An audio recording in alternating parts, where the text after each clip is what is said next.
এই যে কাকি, তোমার কি খুব পয়সার দরকার নাকি? এমন লাফাচ্ছ ঝাপাচ্ছ, দেখে তো মনে হচ্ছে তোমার টাকাটা সবচেয়ে বেশি দরকার।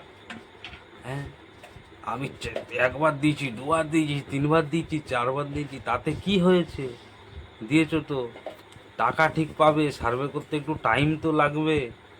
তুমি এমন লাফাচ্ছ, মনে হয় যে তুমি বিজেপি পার্টিটাকে এনেছো, এনে খুব ভুল করেছো। আচ্ছা, তোমায় দেখে মনে হচ্ছে না তুমি বিজেপি ভোট দিয়েছো। হ্যাঁ, এরকমটা আগে কারা করেছে, ঠিক সেম সেই নাটক কিন্তু এখনও চলছে।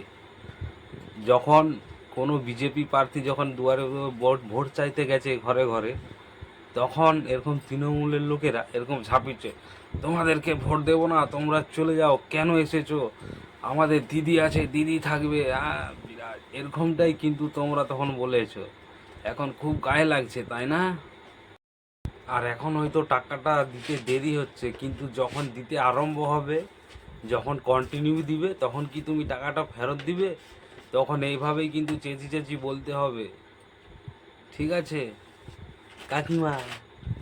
আমরা কাজ করে ঠিক করে টাকা পাই না সময়। যারা বাইরে পরিযায়ী শ্রমিক, তাদেরকে পারলে জিজ্ঞাসা করো, তারা টাইম মতো কাজ করে না, টাকা পায় না টাইম মতো, এত পরিশ্রম কাজ করে। আর তুমি সরকার থেকে ফাও ফাও টাকা নেবা, ঠিক আছে, তোমাকে টাকা দেবা, তোমার ডকুমেন্টস চেক করবে না, এমনি এমনি দিয়ে দিবে। আগের সরকার তো 10 লক্ষ মানুষের লক্ষ্মী ভাণ্ডার দিত, 10 লক্ষ পুরুষকে, ঠিক আছে।